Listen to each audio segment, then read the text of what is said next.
Tantor Audio, a division of Recorded Books, presents The War for the Seas, A Maritime History of World War II, by Evan Mawdsley, narrated by James Cameron Stewart.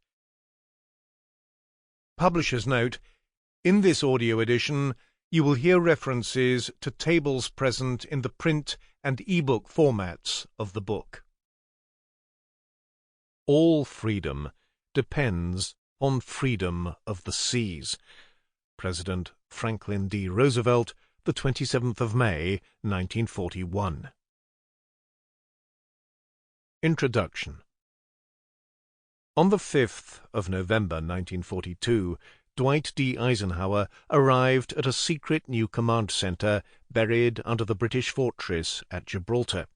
The young American general had been put in command of Operation Torch, the invasion of northwest Africa. It was a colossal expedition, but planning had begun in London only a few months before. Ike was a gifted planner and an astute leader of committees, but thus far an inexperienced man of war. With him in Gibraltar's Admiralty Tunnel were his staff, including his chief naval commander, the British Admiral Andrew Cunningham. These two men knew the vast scale and significance of what was about to unfold.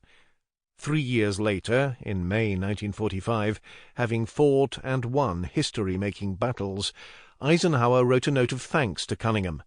He described the hours that you and I spent together in the dripping tunnels of Gibraltar as the one period in the whole war he would remember longest.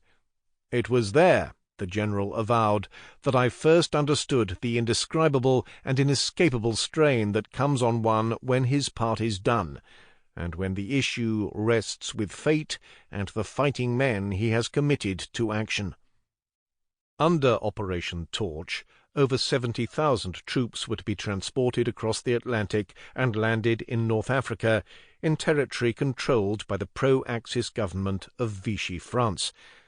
The invasion was planned for the night of the 7th to 8th of November, and was divided into two parts: the Atlantic coast of Morocco and Mediterranean coast of Algeria. The Morocco landing would be undertaken by American troops who had sailed directly from the U.S.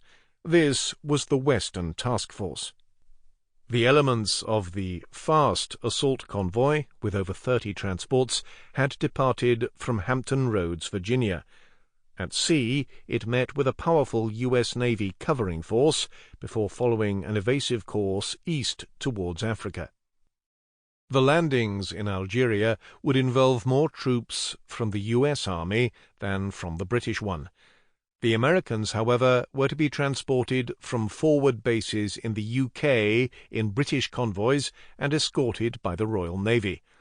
These convoys to Algeria were organized as the Central Task Force for Oran and the Eastern Task Force for Algiers.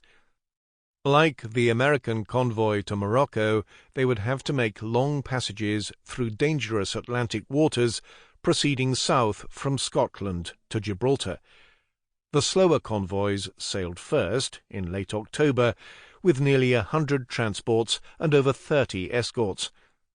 The first two slow assault convoys stole through the Strait of Gibraltar at night on the 5th to 6th and 6th to 7th of November. The most important British fast convoy, with the first wave of assault troops for Algeria, had departed the UK on the 26th of October with over 30 transports. Admiral Pound, the first Sea Lord, described the British effort to Prime Minister Winston Churchill as the most valuable convoys ever to leave these shores, and the same could surely have been said on the American side. Amphibious or combined operations are highly complex.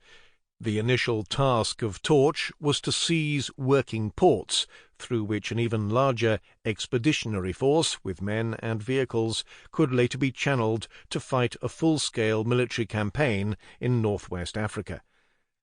The essential preliminary stage involved putting assault troops ashore over open beaches and Sample complete. Ready to continue?